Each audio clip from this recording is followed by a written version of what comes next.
What's going on, Jeromes? It's a beautiful Friday, and just ahead of the Vikings beating the crap out of the Packers on Sunday Night Football on New Year's Eve. But Friday, Vikings news dump, and your dump is going to drop just like that ball on Sunday night. So, hopefully not the Vikings dropping the ball, even though that's been a theme this year.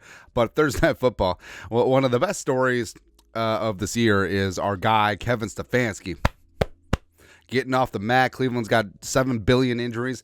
Jumping Joe Flacco coming in as QB4 and getting it done. Just absolutely destroying the New York Jets, who still have an elite defense. But Joe Flacco, who formerly played for the Jets, they didn't want him back because Aaron Rodgers was like, no, I need the worst backup quarterbacks possible. If you want to laugh, look up Tim Boyle's college stats at UConn. How the hell did that guy get in the NFL? Now, I understand stats aren't everything, but sometimes if you don't have stats, you bet on traits. Like Daniil Hunter didn't have stats at LSU. He had traits. Tim Boyle don't have traits. I don't get it, man. I don't get it. But Jumpin' Joe Flacco is great. Also, going viral, him taking a nap during the game. Although, I feel like he was more concerned about Elijah Moore, but that's funny because, the Jets slept on him, and so he returned the favor, that whole thing. And I understand. Hindsight is always going to be 2020, 2020. But, the fact that the Vikings have had a bit of a gong show at quarterback, even though I believe in the Mormon missile coming back. Vikes fan page put this guy from Doogie. Joe Flacco had interest in playing with the Vikings prior to the trade deadline, but Minnesota did not match the interest per Doogie. Minnesota was aware of Flacco's interest, but instead traded for Josh Dobbs, and Flacco signed with the Browns on November 20th. Now, I feel like, again, this is going to be a heavy revisionist history piece where everyone's like, oh, look what Flacco is doing with the Browns, and Vikings could have had Joe Flacco, blah, blah, blah. But also, let's not forget that Josh Dobbs looked really good for a hot second, right? And also, it's not like the Vikings gave up future first-round picks. They did a day 3 pick swap. And also, I actually believe that by sitting Dobbs, he doesn't cross the threshold for playing time, so I actually think that the Vikings get him for free. I don't think that there's a pick swap. Don't quote me on that, but I think it's true. Look it up. But with Flacco, I mean, I understand what's going on with Flacco. And maybe the Vikings were like, Flacco's old. He didn't look great with the Jets last year. It's sort of whatever. But Flacco's former Super Bowl MVP. He got absolute fire Hadouken in the playoffs in 2012 and won a Super Bowl for the Ravens and bet on himself. Remember, that was a contract year because it had gone back and forth about him and the Ravens having a contract. Then they had to pay him. Of course, was he worth that contract? No. Was he elite when he was a regular starter? No, but it's a fun story. And I'm happy for our guy, Kevin Stefanski, for getting this Browns team together. And also, the Browns have had a lot of injuries to their key players. So Deshaun went down. Nick Chubb, horrific leg injury, is out for the year. Their 2 starting tackles, Conklin and Willis, are really damn good, especially Conklin. DeWan Jones, who then replaced Conklin, and then there's like, oh, no, I'm hurt because I'm 6'9" and 400 pounds. Jakeem Grant. Also, it's funny. So DeWan Jones and Jakeem Grant were from that viral photo from training camp. Big guy, little guy. As well as Okoronkwo, as well as Delpit and Rodney McLeod, Mo Hurst, Jacob Phillips, as well as Dustin. How's your kicker get hurt? I don't know, man. But the fact that they've rallied up and essentially they've lost their top 2 tackles, their running back 1, as well as their starting quarterback. Well, numerous quarterbacks, and Flacco is their 4th starting quarterback on the year. So they've done all that, and why not the Vikings?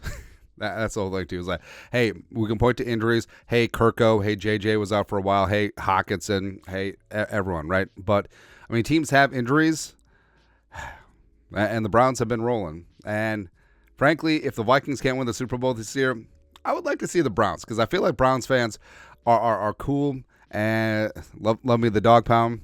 Do it for Tim Couch. That whole thing. Plus, our guy Stefanski hoisting that drum party one time. Also, you ever go down like a Wikipedia rabbit hole? I forgot. I actually knew this, but I forgot that Kevin Stefanski's dad, Ed, is the president of the Pistons. Because I was randomly looking up the Pistons. Like, how bad are they? They're bad. But, the Pistons had the Celtics on the rocks. I will say, that daddy enjoys putting down a jelly bean a time or two. When the Celtics were down 19 at the half, I did take the live money line. Let's go. But yeah, why not the Vikings?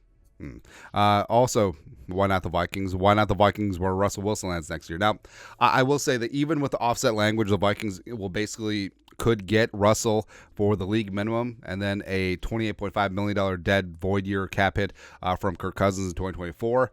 But I don't know. Like, I understand that Russ's black and white numbers are fine this year, and frankly, they rival those of Patrick Mahomes. But, I mean, you could tell from the Vikings-Broncos game, minus that last drive.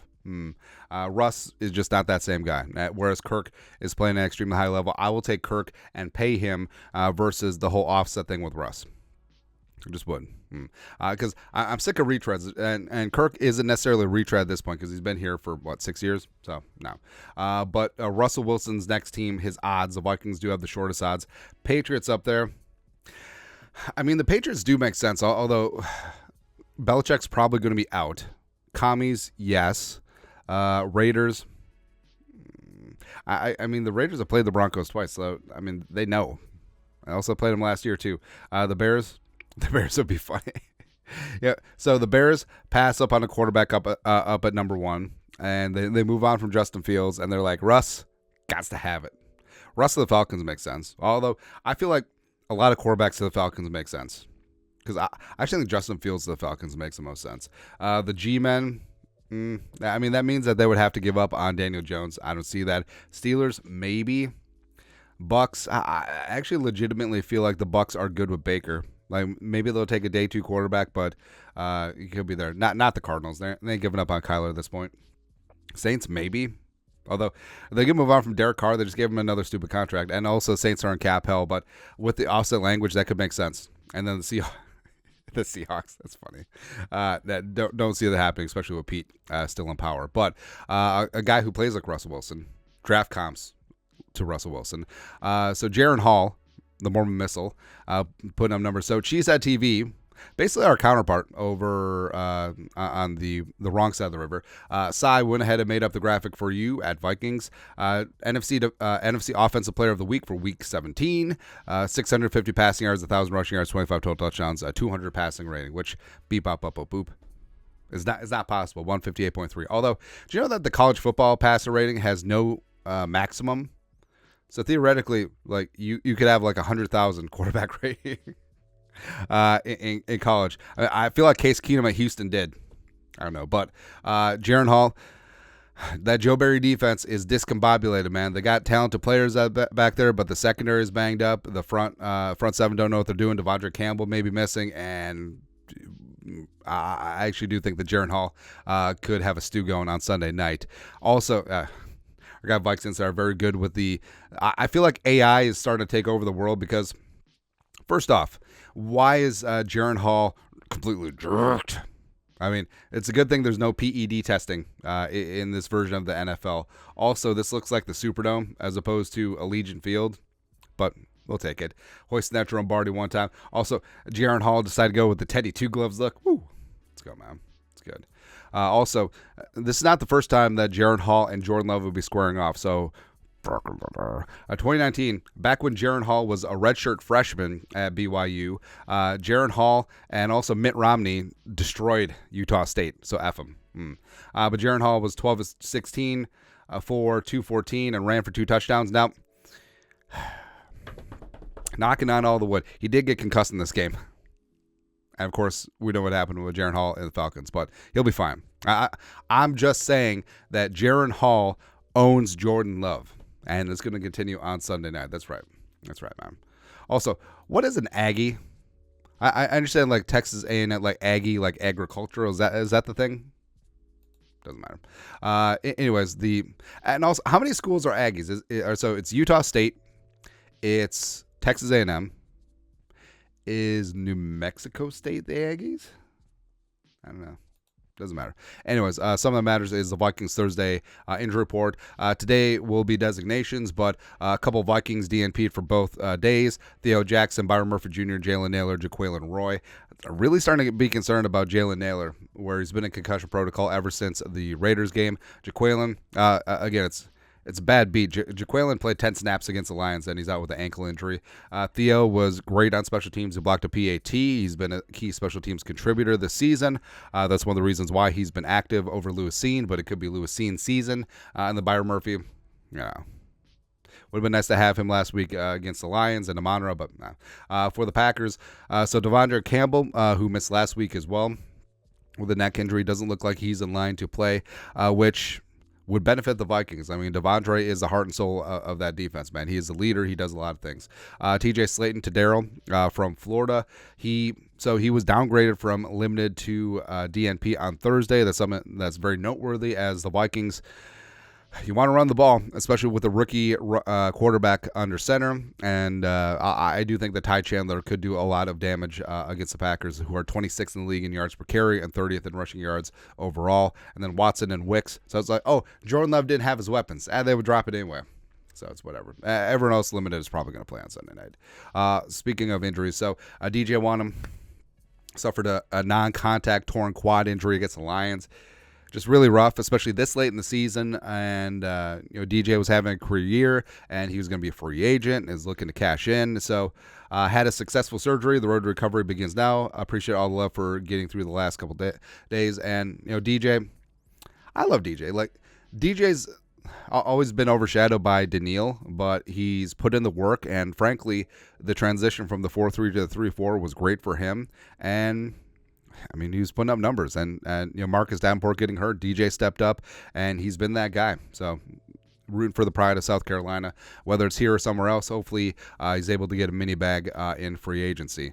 I have no transition for this, but so people complain that, there's too many bowl games. Don't watch them. But what is great is, so the Duke's Mayo Bowl has become a staple, as well as the Pop-Tarts Bowl is now in, man. So Pop-Tarts Bowl, Kansas State beat NC State, so it's great for Malik Knowles, and it sucks for Garrett Bradbury, but whatever. But K-State gets it done. And what's so funny is that the entire time, like, this mascot was out of pocket. Like, he was grabbing the referee's ass, and at the end, like, on the stage was a giant toaster, and he went through the toaster, and then, like, the players ate him.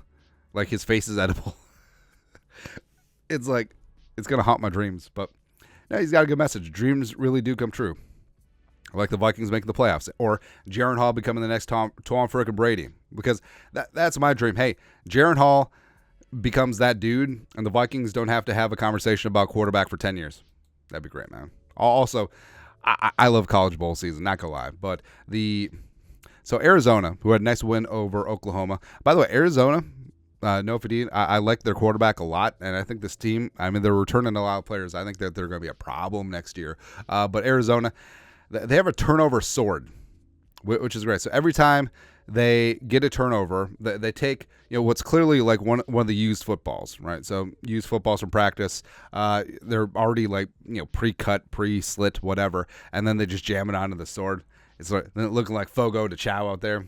It's great. I love it. And like, how come the NFL doesn't have stuff like this? I understand, like, it's the no fun league, but I feel like every college team has some sort of turnover celebration, and it's great. It's fantastic. Like, the Vikings need to have, it's not really creative because, the U had that, the turnover chain, but bring the turnover Kirko chains, right? Or I understand it's Christian Darrisaw's chain, but I don't care.